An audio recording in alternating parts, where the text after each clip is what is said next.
Enfant, mes premiers souvenirs de Locronan sont ceux de la rue Saint-Maurice. Les visites chez tantes et oncles de mon père se substituant à celles de chez ma grand-mère disparue.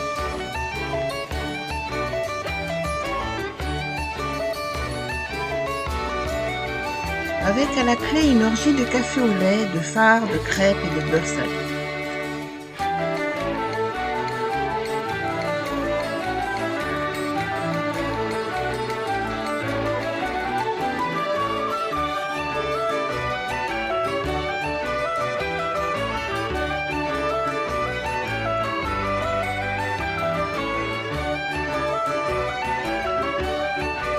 La beauté du lieu n'était pas à l'ordre du jour de mes préoccupations.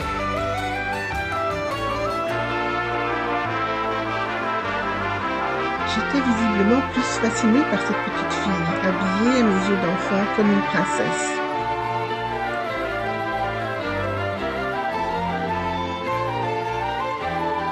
La place de Locronan nous plonge dans le passé.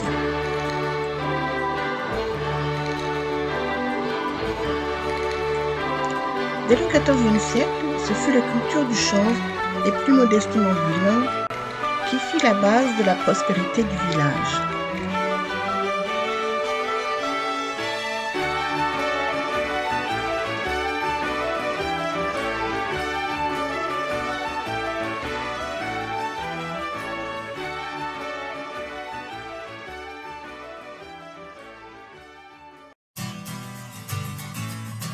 Le développement de la marine à voile et des échanges entre pays européens et à destination des Nouveaux Mondes contribue à augmenter la demande de toiles à voile.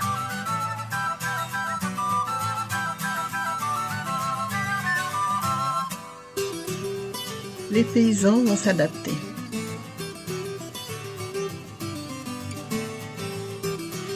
Et beaucoup vont associer le travail de tisserand à leur premier labeur. On appelait ces toiles des poules d'avis, des locornons ou locournons, ou encore des olones. Car elles partaient sur des petits bateaux du port de Poule-David à Douarnenez.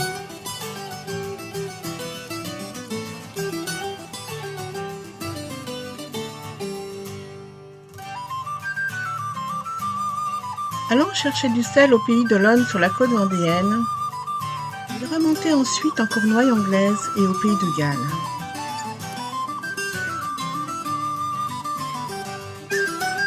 Avec le sel emballé dans les sacs de chanvre fabriqués à Locronan. C'est probablement depuis ces ports anglais que la demande de toile à voile s'est développée.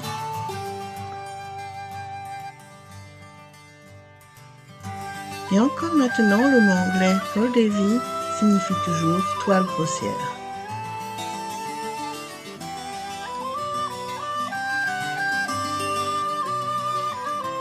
C'est en 1469, à Bordeaux, que l'on mentionne pour la première fois une cargaison de toiles de Locronan. Et c'est au XVIe et XVIIe siècle que s'élèvent les belles maisons qui entourent le vieux puits.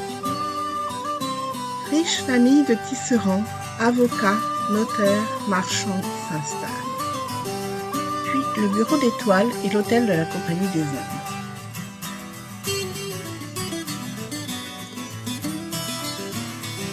La renommée des toiles de Locronan traverse les frontières.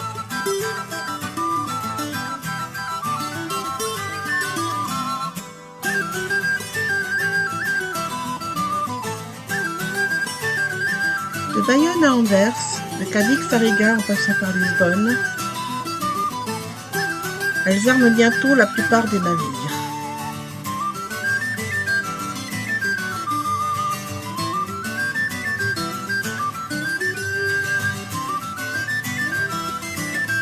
Pour le lin, qui donne des toiles plus fines, même Shakespeare en parle dans Coriolan.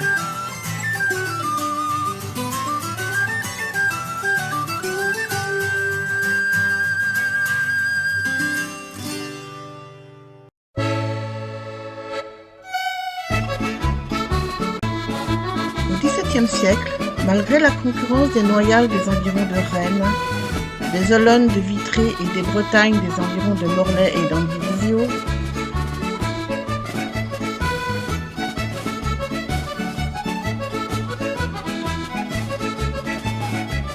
la Marine royale de Colbert et la Compagnie des Indes se fournissent encore assidûment à Locronan.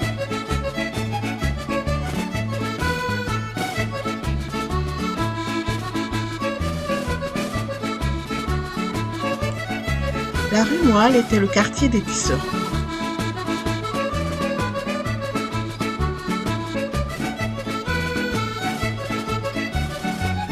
Même si en 1751, 151 métiers à tisser sont encore en activité à Locronan, la baisse de la demande à la fin du XVIIIe siècle va frapper de plein fouet les habitants.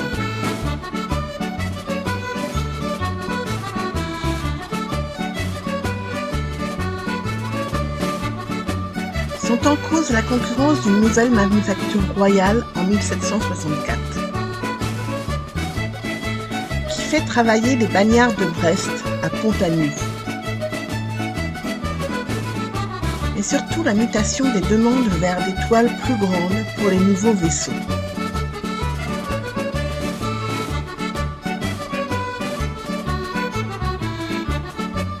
La production passe de 10 000 à 6 329 pièces entre 1751 et 1776. Et en 1781, coup de grâce, la Compagnie des Indes va se tourner vers d'autres fournisseurs, prétextant la dégradation de la qualité des toiles fournies. La concurrence des métiers mécaniques élimine peu à peu les petits tisserands, sans parler de l'explosion de la culture du coton.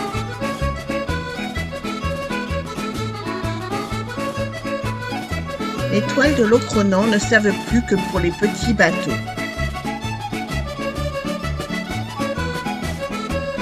Des hamacs, de la ficelle, des cordes et des habits pour les marins.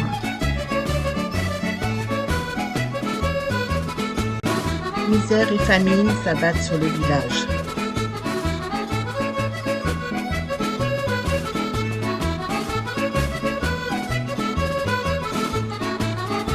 En 1813, on ne recense plus que 13 métiers à tisser à Locronan.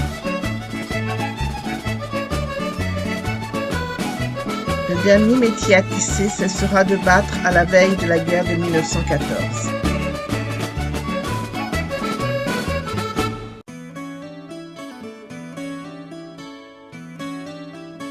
En bas de la rue se dresse un calvaire devant la chapelle de Notre-Dame de Bonne-Nouvelle. Le testament d'un certain Jean le Moine la mentionne en 1439.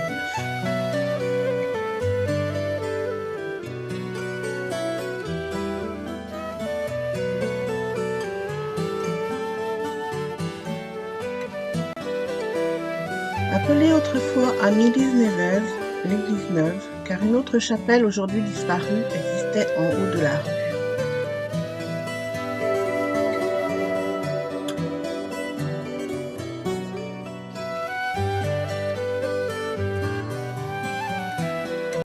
La fontaine, du XVIe également, est prolongée d'un lavoir à 3 bassins.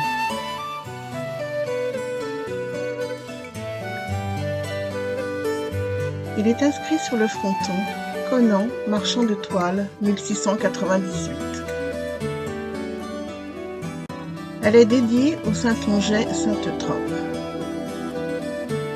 Le jour de la Grande Troménie, on y baignait la statue du saint encore présente dans sa niche. L'eau recueillie après ce bain avait, disait-on, le pouvoir de guérir de toutes les maladies. Un chemin creux rejoint la place de l'église,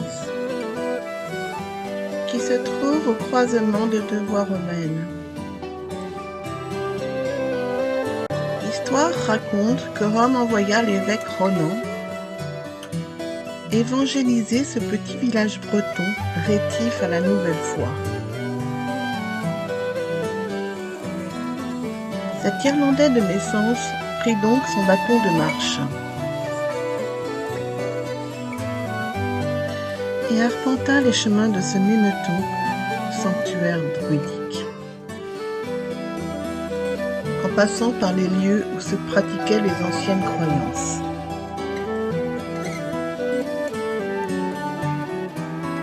Six kilomètres tous les jours et 12 kilomètres le dimanche.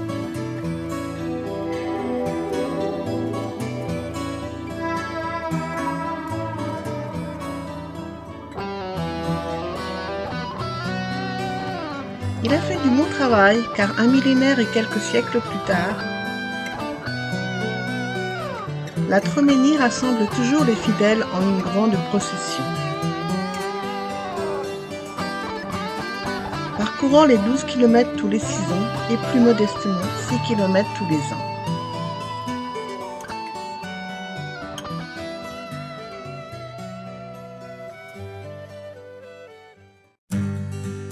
Mais la vie des Saint-Bretons est souvent un mélange de faits réels et de légendes. De nombreuses versions existent de la vie de Saint-Renan.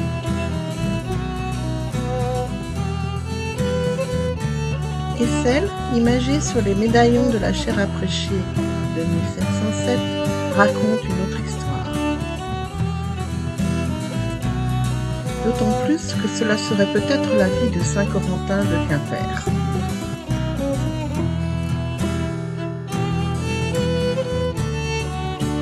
L'église fut bâtie au XVe siècle, entre 1430 et 1480. La chapelle du Péniti, accolée à l'église,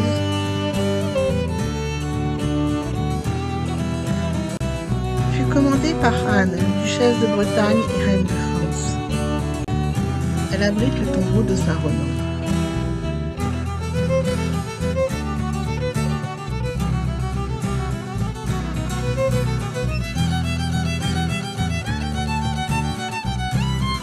Superbe mise au tombeau, sculptée dans le granit.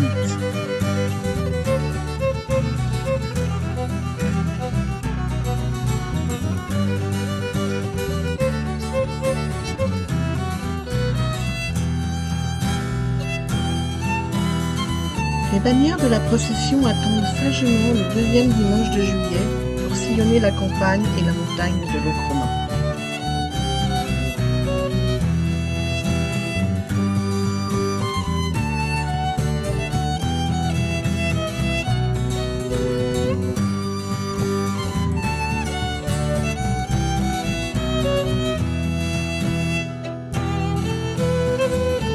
« 1953. Ma grand-mère, ses sœurs, ses belles-sœurs au départ de la Grande Troménie. »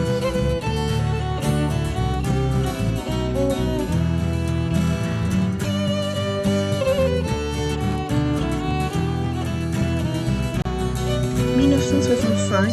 Ma première Grande Troménie.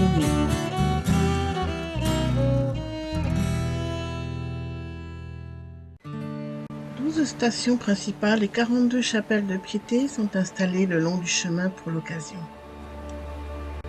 Et mon arrière-grand-père ne manquait jamais d'être présent avec Saint-Sébastien pour quêter les oboles des pèlerins tout le long du jour. Une station s'effectue à Place à Orne,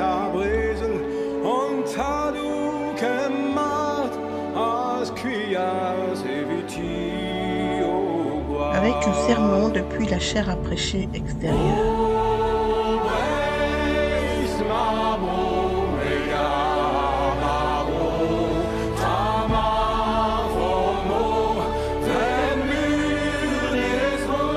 Moment de repos près de la chapelle après la montée de la montagne de Locronan.